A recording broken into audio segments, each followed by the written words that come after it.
Together at long last. Very exciting. I'm excited. Very excited. Here we are. Now, because this is a theater, when I say we, I mean all of us. And when I say here, I don't just mean Soulpepper Theater, a young center. I mean America. And when I say America, I don't mean a country. I mean the continent. Somos todos americanos. We are all Americans. Now, I have to make a small confession. I'm lost. Somewhere in my peregrinations on the continent, I lost my way. Oh, sure, I can say I'm in Toronto in the Distillery District, but that seems to be rather inadequate description of where I am. Maps have been of no use. I always forget where I am, and I forget that maps are metaphors and not the territory. The campus has never made any sense. It always spins in crazy circles. Even gas station attendants haven't been able to help me because I can never remember whether it is right or left at the lights. And I always miss the exits, and I have to sleep by the side of the road or at the crummy motels that smell like suntan lotion and divorce. So, so I'm lost and trying to figure out where I took the wrong turn. And I suppose you must be lost too, or else you wouldn't have ended up here with me tonight. I suspect we got lost while crossing the border. The border is a tricky place. Take the Mexico-US border. Where and what exactly is the border? Is it the line in the dirt stretching from some 3,000 kilometers? Is it the border more accurately described as a zone that includes the towns of El Paso and Juarez? Or is the border on the whole country the continent? Where does the US end and Canada begin? Does the US end at the 49th parallel? Or does the US only end when you switch on the CBC? After all, as Carlos Fuentes reminds us, a border is more than just the division between two continents. It is also a division between two cultures and two memories. Atlantic Magazine has something to say about the border. The border is transient, the border is dangerous, the border is grass, and the border is crass. The food is bad, the prices are high, and there are no good bookstores. It is not a place to visit on your next vacation. To minimize our inconvenience, I've hired an interpreter who will meet us on the other side. The border can be difficult to cross. We will have to avoid the border patrol, the trackers who cut for signs. Some of you may wish to put carpet on the soles of your shoes. Others may want to attach cow hooves to their sneakers. I will ask you to walk backwards so that it looks like I'm heading north. Before we cross, please disable any cellular phones, crack berries, and reset your watches on the border time.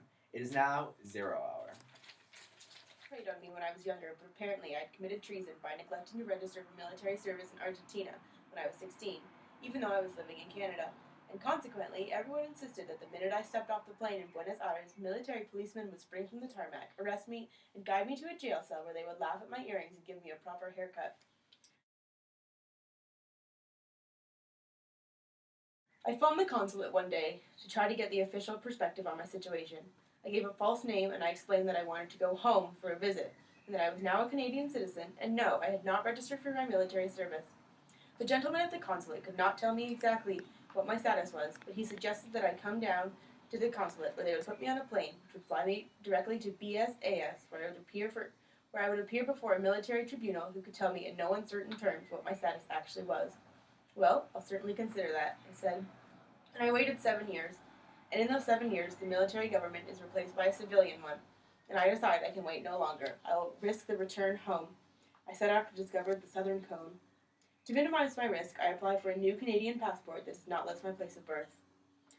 I plan to fly first to Santiago, Chile, and then cross the border in the bus that traverses the Andes and goes to Mendoza, Argentina. After an absence of almost 15 years, I am going home. Even now, so many years later, the words going home feel like a lovely, half-remembered dream. But then, at the tender age of 26, going home became my mantra. Going home, I'm going home. All will be resolved, dissolved, revealed. I will claim my place in the universe when I go home. Soy del sur,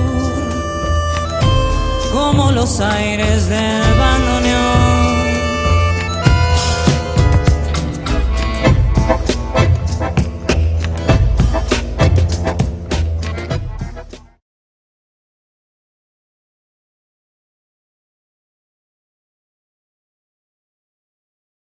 Going home became my mantra.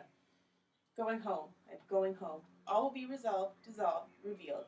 I will claim my place in the universe when I go home. I had spent 15 years preparing for this, buying records and studying the liner notes, drinking mate, eating dulce de leche, talking to my friends, questioning my parents, and practicing Spanish with strangers. I befriended former Rio de Janeiro, and Tupamaro. Okay, we're just gonna stop that for a minute. Miro gorillas, and people even more apocryphal, like Jorge, painter, serious smoker. Jorge, who moved to Italy and left me a lot of my memories. I tracked down a Salvador Allende poster, found postcards of Che and Pablo Neruda. I drank Malbec wines and black market pisco. I saw the movie Missing 3 times.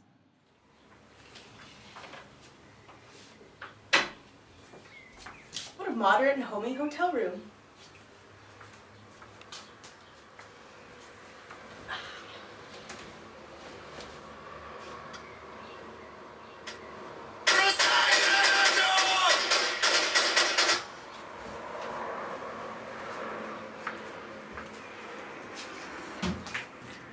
My God.